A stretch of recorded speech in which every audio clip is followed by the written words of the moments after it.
Now the last type of rainfall is cyclonic rainfall. Cyclonic rainfall तब create होता है जब ये दो कंडीशंस में होता है।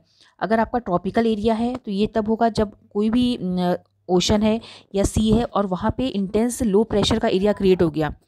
लो प्रेशर अगर यहाँ पे क्रिएट हो गया तो फिर क्या होता है कि जो भी एयर होती है आसपास की वो इनवर्ट डायरेक्शन में मूव करती है और उसको हम कहते हैं साइक्लोनिक रेनफॉल। सपोज़ यहाँ पे आपका जो है सपोज़ आपका जैसे कि अगर मैं इंडिया की बात करूँ तो इंडिया का जो ये हिस्सा है जिसको हम बे ऑफ बंगाल कहते हैं, यहाँ पे जो है अक्टूबर नवंबर के टाइम में intense low pressure area create हो जाता है। और लो प्रेशर एरिया क्रिएट होने की वजह से क्या होता है कि जो आसपास की जितनी भी विंड होती हैं, हवा होती हैं, वो इस तरफ मूव करती हैं, ये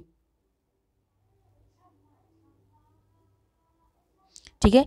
तो अंदर की साइड में मूव करती हैं, तो यहाँ पे एक पूरा सर्कुलर पैटर्न क्रिएट हो जाता है जिसको हम कहते हैं साइक्लोन।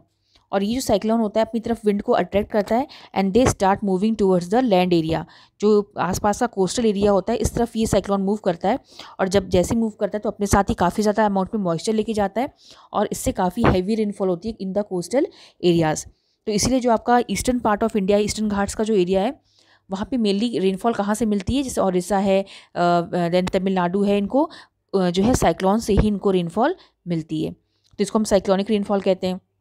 अगर हम ठंडे एरिया में देखें, जैसे टेम्परेट एरियाज़ हैं, तो वहाँ पे क्या होता है, एक तरफ कोल्ड एयर मास होता है, एक तरफ आपका वार्म एयर मास होता है, कोल्ड और एक तरफ वार्म, ठीक है। अब जब ये cold and warm air mass आपस में टकराते हैं तो क्या होता है कि कोल्ड एयर क्योंकि हैवी होती है तो वो नीचे रह जाती है और वार्म एयर को पुश कर देती है ऊपर की तरफ। तो जब ये वार्म एयर ऊपर की तरफ पुश होता है तो अगेन एक हाइट पे जाने के बाद इसमें कंडेंसेशन का प्रोसेस स्टार्ट होता है, क्योंकि टेम्परेचर लो हो जाता है, टेम्परेचर डिक्लाइन होता है और यहाँ पे कंडेंसेशन का प्रोसेस स्टार्ट होता है और इसकी वजह से यहाँ पे हैवी रेनफॉल होती है। तो इसको हम दोनों को, इसको हम फ्रंटल रेनफॉल भी कहते हैं क्योंकि एयर मासेस से बनता है, तो इसको फ्रंटल रेनफॉल भी कहते हैं या साइक्लोनिक रेनफॉल भी कहते हैं।